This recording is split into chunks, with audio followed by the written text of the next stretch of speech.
ఎవరు సమీపించలేని తేజస్సులో నివసించు నా యేసయ్యా. ఎవరు సమీపించలేని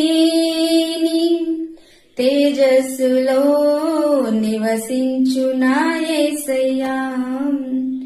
నీ మహిమను ధరించిన పరిశుద్ధులు నా కంట పడగానే, నీ మహిమను ధరించిన పరిశుద్ధులు నా కంట పడగానే, ఏమౌదును నేనేమౌదును, ఏమౌదును నేనేమౌదును. మన యేసయ్య ఎక్కడ నివసిస్తున్నాడండి? ఎవరు కూడా ప్రవేశించలేని తేజస్సులో నివసిస్తున్నాడంట. అది హిమము కంటే కూడా తెల్లగా ఉంటుందండి. అలాంటి ప్రాంతంలో మన యేసయ్య నివసిస్తున్నాడు. అలాంటప్పుడు ఆయన నమ్ముకున్న మనల్ని అలాంటి ప్లేస్లోనే నివసించాలి, నా బిడ్డలు కూడా నా అలాగే పరిశుద్ధంగా ఉండాలని ఎంతగానో ఆశపడుతూ ఉంటాడు, ఎంతగానో ఆవేదన పడుతూ ఉంటున్నాడు మన కోసము మన యేసయ్య. మరి మన సహవాసం ఎవరితో ఉంది? పరిశుద్ధులతో సహవాసం చేస్తున్నామా? పరిశుద్ధులతో మాట్లాడుతున్నామా? లేదంటే లోకానుసారమైన సహవాసం చేస్తున్నామా? లోకానుసారమైన అలవాట్లు మనలో ఉన్నాయా? మనల్ని మనమే పరిశోధన చేసుకుందామండి.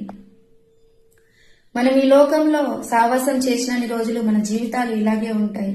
ఎప్పుడైతే క్రైస్తవులైన దేవుడి హృదయం కలిగిన బిడ్డలతో సహవాసం చేసి చూడండి, ఆ పరిశుద్ధులతో మీరు మాట్లాడండి, ఆ పరిశుద్ధుల నడకలో మీరు నడవండి, వారి ప్రవర్తన కలిగిన జీవితము యేసయ్య మీకు కూడా ఇస్తాడు.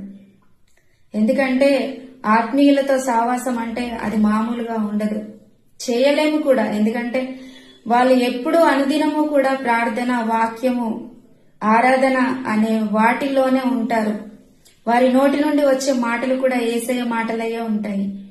అలాంటి వాళ్ళతో మీరు సహవాసం చేయండి. ఈ లోక సంబంధమైన సహవాసాలు, ఈ లోక సంబంధమైన మాటలు అన్నీ కూడా వదిలేయండి.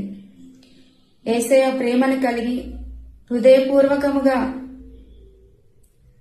మీతో ఈ మాటలు చెప్తున్నాను. ఎందుకంటే ఆయన ప్రేమలో ఉన్నారనుకోండి, మనము ఆయన వలె ప్రత్యేకముగా ఈ లోకంలో జీవించే వారిగా నిలబెడతాడు మన యేసయ్య.